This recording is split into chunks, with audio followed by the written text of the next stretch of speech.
Assalamualaikum warahmatullahi wabarakatuh. Perkenalkan, nama saya Neti Regita, demikian PM 2151020232, kelas E, jurusan Perbankan Syariah, Fakultas Ekonomi dan Bisnis Islam. Baiklah, di sini saya akan mereview jurnal tugas dari Ibu Diah Mukminatul Hasyimi, MESY, untuk memenuhi tugas Qiraatul Al-Quran. Review jurnal tentang pengaruh penguasaan ilmu tajwid dan tasin terhadap hasil belajar Al-Quran, studi kasus pada siswi Madrasah Aliyah Negeri 1, Kendari, Sulawesi Tenggara, pada tahun 2018 yang ditulis oleh Darwin. Berdasarkan jurnal yang telah saya review, penelitian ini bertujuan untuk mengkaji dan mengetahui data-data empirik mengenai hasil belajar, korelasi penguasaan ilmu tajwid dan tasin tilawah belajar Al-Quran. Usaha untuk mencari solusi guna mengatasi kesulitan dalam membaca Al-Quran saat ini sangat penting bagi umat Islam, terutama generasi muda, orang tua, dan masyarakat pada umumnya. Dalam pengajaran Al-Quran perlu mengetahui tingkat perkembangan dan kemampuan anak, sebab pemahaman psikologi anak juga akan mempengaruhi keberhasilan dalam belajar. Oleh karena itu, kita sebagai pendidik, bagaimana caranya pendekatan pembelajaran agar peserta didik benar-benar memiliki minat belajar terhadap Al-Quran dan hadis? Menjadi tanggung jawab guru yang harus perlu dipecahkan. Pelajaran sekarang ini tidak lagi mengutamakan pada penyerapan dan pemahaman melalui transfer informasi, tetapi lebih mengutamakan pada pengembangan kemampuan dan pemrosesan informasi.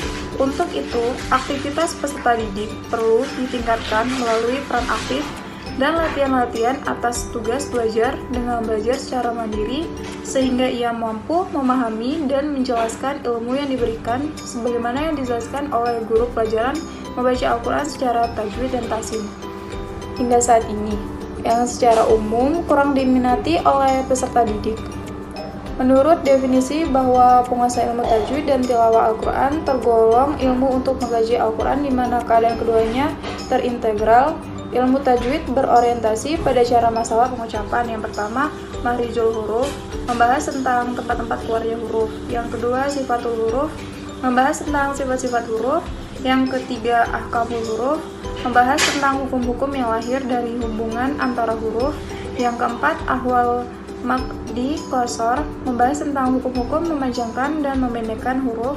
Dan yang terakhir, Ahkamul Waqfi wal Ibtida, membahas tentang hukum-hukum memberhentikan dan memulai bacaan pada ayat-ayat Al-Quran. Sedangkan tilawah Al-Quran ialah cara membaca, memperindah dengan irama dan lagu dengan suara yang bagus dan merdu sehingga lantunan ayat-ayat Al-Quran terasa indah dan menarik dalam tilawah Al-Quran, sehingga dapat memberi pengaruh yang besar terhadap jiwa, bisa menambah kekhusyuan, dan bisa mendorong untuk mentadaburi kandungannya. Madrasah Aliyah Negeri 1 Kendari termasuk madrasah yang mengalami peningkatan dari segi kuantitas dan kualitas siswa, baik spiritual maupun intelektual. Peningkatan kualitas tersebut, siswa terlihat dari peningkatan jumlah siswa yang masuk setiap tahun pelajaran sebanyak 300 siswa. Adapun kualitas spiritual siswa terlihat dari kefasihan dalam membaca Al-Quran.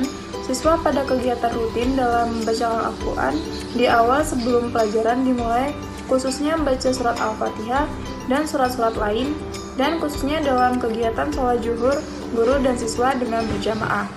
Sedangkan peningkatan kualitas intelektual terlihat dari meningkatnya mutu peroleh dari hasil belajar baik dari nilai ujian maupun ujian akhir nasional.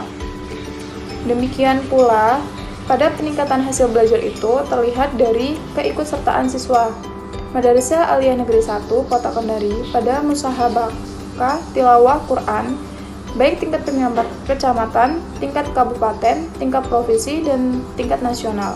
Di sisi lain, di balik peningkatan hasil belajar siswa sebagaimana yang dijelaskan di atas juga tidak dipungkiri adanya kesenjangan yang berhubungan dengan pembelajaran ilmu tajwid dan tasin tilawah Al-Quran.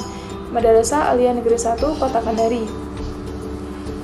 Data yang bersumber dari Wakil Kepala Sekolah Urusan Kurikulum bahwa nilai mata pelajaran pendidikan agama Islam khususnya nilai ilmu tajwid dan nilai tilawah Al-Quran dan hadis masih sangat rendah bila dibandingkan dengan mata pelajaran lain.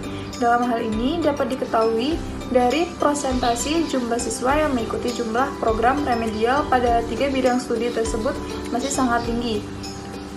Adanya keluhan guru bahasa Arab pada kelas 10 dalam mengajarkan huruf, kata, dan kalimat bahasa Arab karena siswa kurang lancar baca Al-Quran. Adapun dilihat dari segi metodologinya, tahap pengambilan sampel, instrumen penelitian, tahap analisis data, pengujian instrumen penelitian, pengujian hipotesis penelitian, dan pengujian statistik. Berdasarkan hasil penelitian dari hasil analisis penulis, maka dapat disimpulkan hubungan penguasaan ilmu tajwid dengan hasil belajar siswa pada bidang studi Al-Quran. Hasil pengujian dengan menggunakan analisis regresi dan korelasi linear sederhana diperoleh koefisien korelasi R sebesar 0,267. Koefisien tersebut setelah diuji dengan F-tes diperoleh harga F sebesar 9,788 dengan signifikan 0,002 kurang dari 0,05, di mana pada taraf signifikan 0,05 berarti HO ditolak. Dengan demikian, terdapat hubungan positif antara penguasaan tajwid dengan hasil belajar siswa pada bidang studi Al-Quran. Yang kedua, hubungan penguasaan tahsin tilawah dengan hasil belajar siswa pada bidang studi Al-Quran. Hasil pengujian dengan menggunakan analisis regresi dan korelasi linear sederhana diperoleh koefisien korelasi R sebesar 0,257. Koefisien tersebut setelah diuji dengan F-tes diperoleh harga F sebesar 9,083 dengan signifikan 0,003 yang kurang dari 0,05, di mana taraf signifikan 0,05 artinya HO ditolak.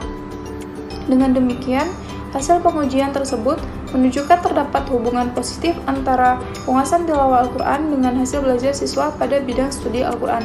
Dan yang terakhir, hubungan penguasaan ilmu tajwid dan tahsin tilawah secara bersama-sama dengan hasil belajar siswa pada bidang Al-Quran berdasarkan hasil pengujian penelitian dengan menggunakan regresi ganda tersebut di atas diperoleh koefisien korelasi R sebesar 0,303. Koefisien tersebut setelah diuji dengan F-tes diperoleh harga F 6,438 dengan signifikan 0,002, lebih kecil dari 0,05, di mana taraf signifikan 0,05 HO ditolak. Dengan demikian, terdapat hubungan positif yang sangat signifikan antara penguasaan ilmu tajwid dan tilawah Al-Quran dengan hasil belajar siswa pada bidang studi Al-Quran. Baiklah, itulah yang jurnal telah saya review. Sekian, terima kasih. Wassalamualaikum warahmatullahi wabarakatuh.